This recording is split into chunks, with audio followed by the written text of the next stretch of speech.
rek ñëw rek soutenir sunu basketteurs yi parce que comme c'est pas la première fois contre ñoom Côte d'Ivoire mo chaque fois derby lay doon te ñu ñaanal leen yàlla may leen ndam am nañ yaakaar nit ñi bu ñëwee nañ ko jënd quoi am nañ ci yaakaar bu baax a baax xaay wan wonale bobe siko man wonala kariton siko wonala egul siko wonale njacha ule o tam tayana tam tapana wali njay loy khalat yay sama domi yay wali njayo soy dem yo fuma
famete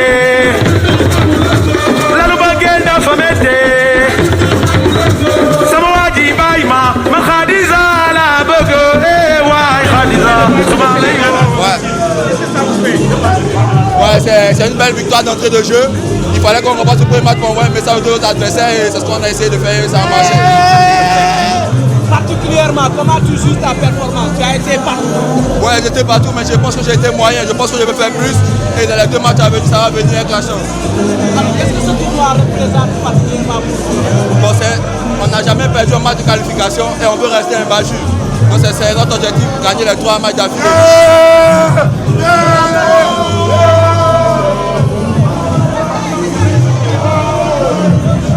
Aujourd'hui, en battant le Sénégal à domicile. Je parle pas français. Better. Next game, I hope we can do it better. So, What was the goal for Ivory Coast, but especially for this number 2? I think he was the best player in the pitch. Do you talk about him? Why he prepared this tournament and what he was? but in my opinion, the best of Côte d'Ivoire is the team. It's all together. I don't like to talk about one player. I like to talk about the team. We are strong as a team, not as one player. Thank you.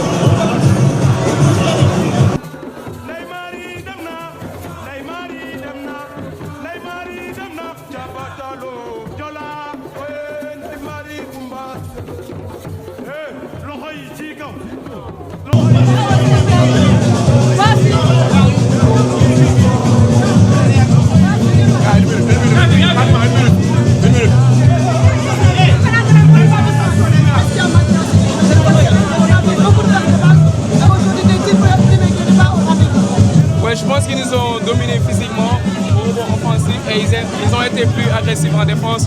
Ça nous a détourné de nos jeux. On n'a pas mis les tirs qu'on a l'habitude de mettre et on n'a pas bien fait les bons sacs pour prendre les rebonds.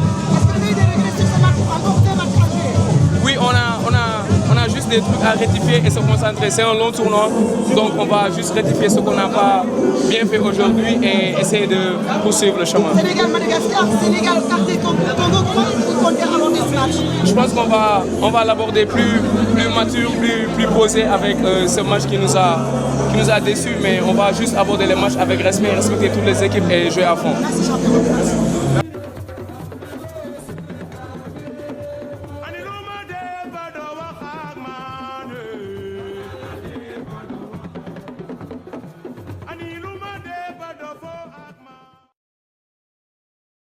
We stick together as a team, made winning plays, and stepped it up in the 4th quarter.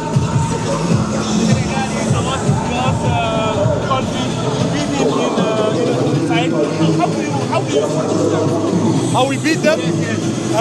We moved the ball, we played together, we played quick after our rebounds, we made the transition, we played fast, and I think that's how we beat them. We made tough shots too, and yes. How do you prepare to the next match? How we want to play our next match? Yes. Like the same energy. We want to play quick. We got to get rebounds. We got to step up our rebounds. But I think we're good next game if we got the same energy. Comme match bi moom comme nous wax ci en français match bi dafa bizarre parce que début bi dañoom dugal ay tirs yu bëri par chaque quart-temps am na erreur yu ñu def yu tax ñu perte chaque fois en basket bu fekkee dañu la mënee ay 14 points chaque fois da ngay dew si score bi ñëwoon nañ ba 3 points mais on n'a pas démérité en jeu yi ñafe nañ bàyyi wuñu xam nga mais parfois le basket mooy noonu quoi te amuñu réussite tey amuñu benn réussite 4 sur 29 te booy xool suñu meilleur shooter yi comme Bamba comme Ousmane Ndiaye amoon na ay tirs yu baax mais dugaluñ ko kon ne liggéey rek incha allah préparer match samedi bi. absence Branco est-ce que dafa feeñ ci li ngeen doon def. te duma la ko laaj non Branco xam nga ñun ñëpp xam na ne suñu meilleur joueur mooy suñu meilleur joueur équipe boobu mënut a nekk muy fii muy championnat saa muy NBA day feeñ sa équipe c'est sûr donc moom moo nekkoon booy xool sax MVP Afrobasket bu ñëwulee sax day feeñ ci équipe bi c'est sûr que feeñ na mais tamit man wóolu naa sama joueurs yi am na ay joueurs yoo xam ne mun nañ def xam nga différence bi tey dafa nekkoon suñu bës rek mais beneen yoon incha allah dina baax. beneen yoon bi ñu war a daje ñoom looloo ko dafa perte xaaral ci beneen match bi métti. waaw match yi yëpp ko nar a métti moom ñëpp bëgg a dem coupe du monde xam nga match yi moom dafa nar a métti c'est sûr que du yomb mais nañu continuer liggéey seetaan nañ continuer liggéey seetaan film match bi xool erreur yu ñuy def pour rectifier ko pour prochain match ñu bañ ko def.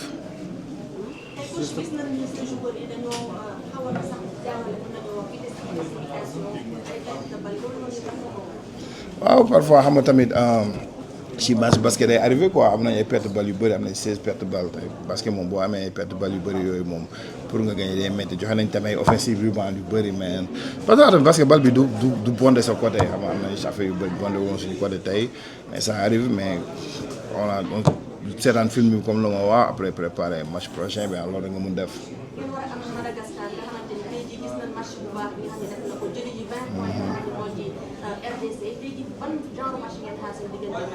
match bu métti parce que Madagascar joué nañ contre ñoom ba ñu demee Coupe d'Afrique match entraînement ñoom ñu gagné woon sax football xam nañ ne match bi du yomb parce que fii ñëpp bëgg a dem Coupe du monde mais ñun tamit xam nga ñun tamit dañoo perdre tamit dinañ ñëw pare seetaan film bi pare pour gagner samedi et dimanche incha allah. waaw public bi moom xam nga da leen sant di leen gërëm parce que ñëw nañ stade bi feesoon na amoon na ambiance. ñu ñëw jàppale waa ñu rek incha allah ñaari match yu des. du nekk pression beneen côté si public bi. non pression parce que man de bon góob ma ko xam nga du amee pression parce que suñu dëkk lañ nekk moom yomb mooy foo nga gagné nga perdre sa premier match mais pas pression góob ma ne pression dina nekk pression pour ñun.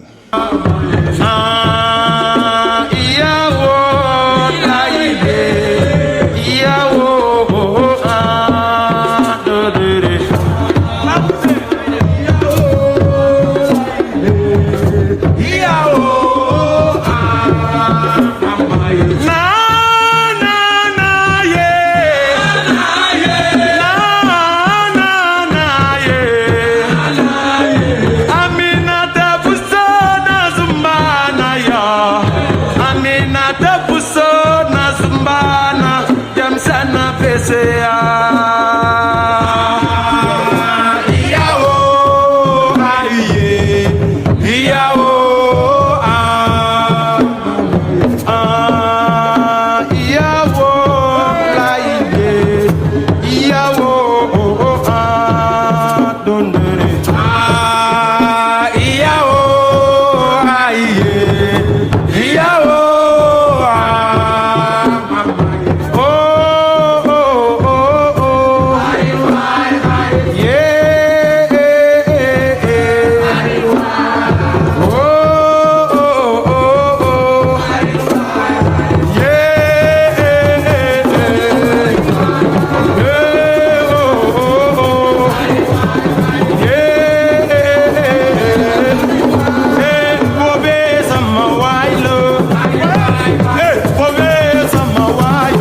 Sur les réseaux sociaux Devs Life.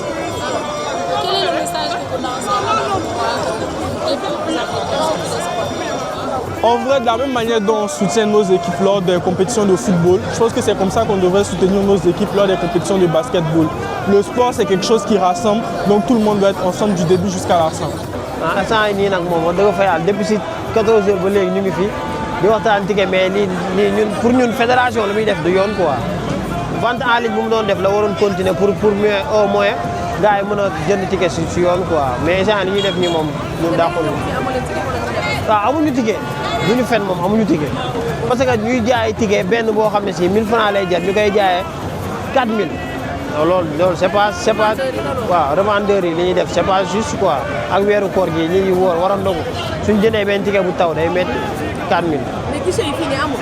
guichet yi yëpp fermé yow même boo duggee si biir sax dañ la naan amul loolu du yoon waaw bu Abdoul Wahab. waaw asalaamaaleykum man maa ngi tudd Baxaaw waaw gars yi gën ma xamee si Asiko waaw. Baxaaw tey jii nii en tant que supporter gis nañ la après football bi tamit yaa ngi ci basket bu ñoom ñooy daal ban message ngay wax. waaw di lancer benn message mooy suñu coéquipier yi ñu jàpp fële ne ca Maroc waaw ñoo xamante ni ñu la ñoom ñoo nekkoon foofu ñu jàppale ñu leen di masawu bu baax waaw di leen ne ñu seen ginnaaw ba. waaw tey ndam rek ëllëg bii nii Sénégal dafa soxla premier match am daa ñàkk te incha allah bëgg nañ ndam bis bu soobee yàlla. ok merci.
ban match ngeen yaakaar nga war a am.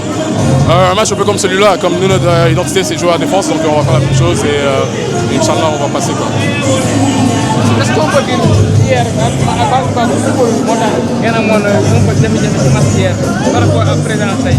Ouais, c'est sûr que quand est arrivé, il nous a aidé niveau collectif, niveau énergie et tout ça aussi.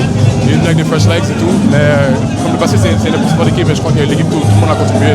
Mais c'est sûr que lui, en arrivant, comme, il a joué dans l'équipe plusieurs années, donc ça nous a aidé à être plus balancé niveau. On va prendre les autres matchs et nous savons tous déjà il nous le faut ce match pour être bien classé.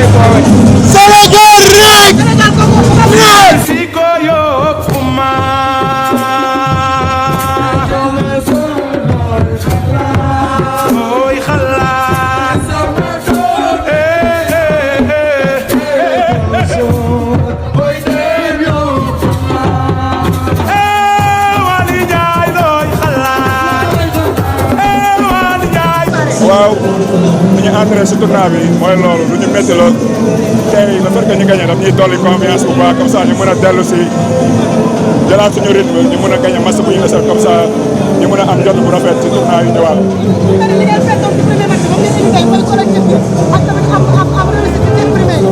waaye dañoo defariwaat rek seen bureau xam na équipe bi bëri na ay syndicat c'est juste que comme ni nga waxee rek collectif bi saa ñu joué together bal bi mu ku nekk mën na wane boppam xam na équipe bi da ciy génn parce que joueur yi baax na ñoo fi nekk.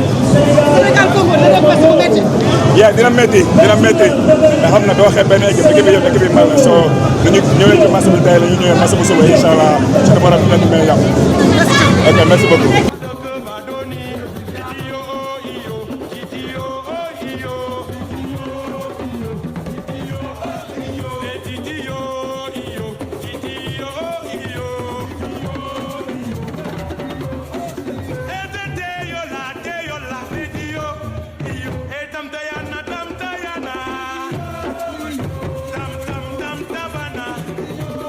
genre damay ne démb dañoo ñàkkoon seen énergie rek moo taxoon ñu ñàkk suñu match mais tey dañoo ñëw avant match bi ñu gën a waxtaan te Branco tamit dafa ñëwaat indi énergie bu bees maa ngi sant ñëpp kontaan naa te ñu ngi waat maa ngi woo Sénégal yëpp ñu jàppale ñu pare pour match suba. match suba bi des foog nga taxawal il faut Sénégal match la boo xam ne il faut ngeen gagné ko est-ce que conscient ngeen loolu. incha allah même premier match bi ñu perdre sax dañ ko waroon gagné mais défaite moo ñëw défaite jàll na bii ñëw suba dañ koy gagné maa ngi gërëm sama waa koñ waa Kër Moussa yëpp maa ngi di gërëm seen doom baa ngi thank you. maa ngi ñëw am kami.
Tough match for us. All the credit goes to Côte d'Ivoire.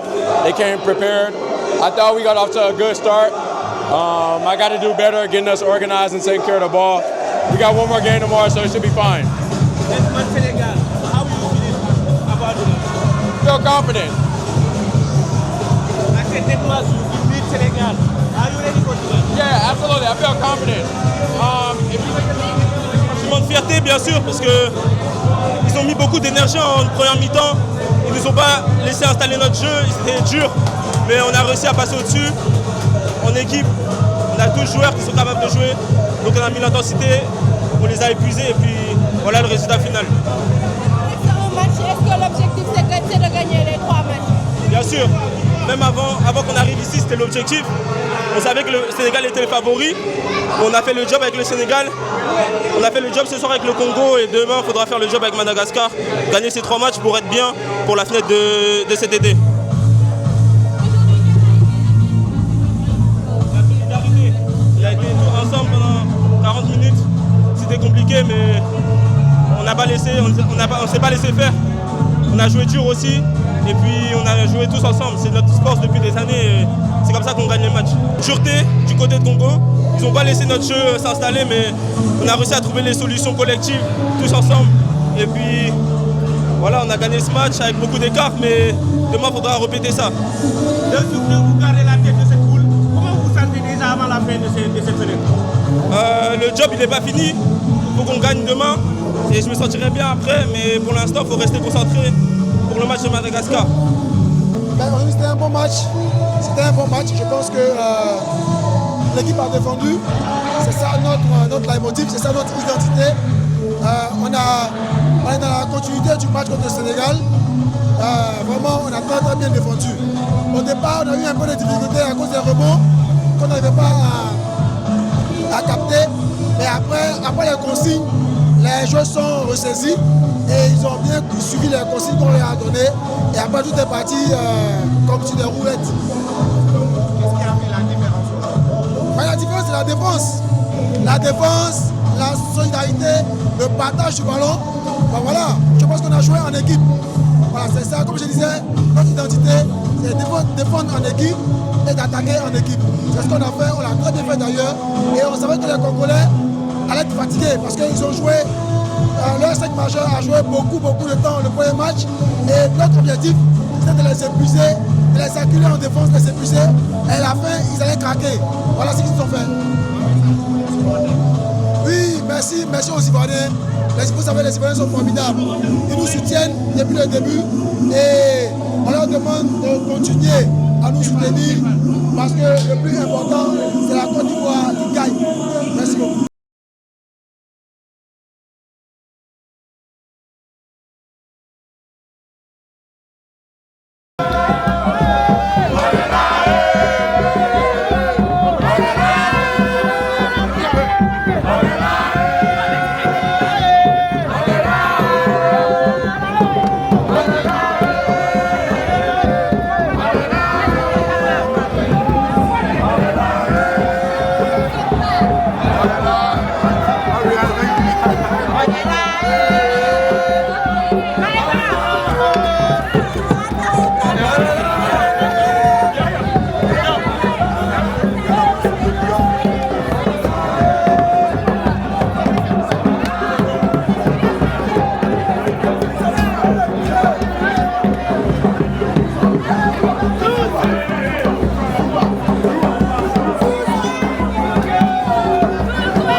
Fatima.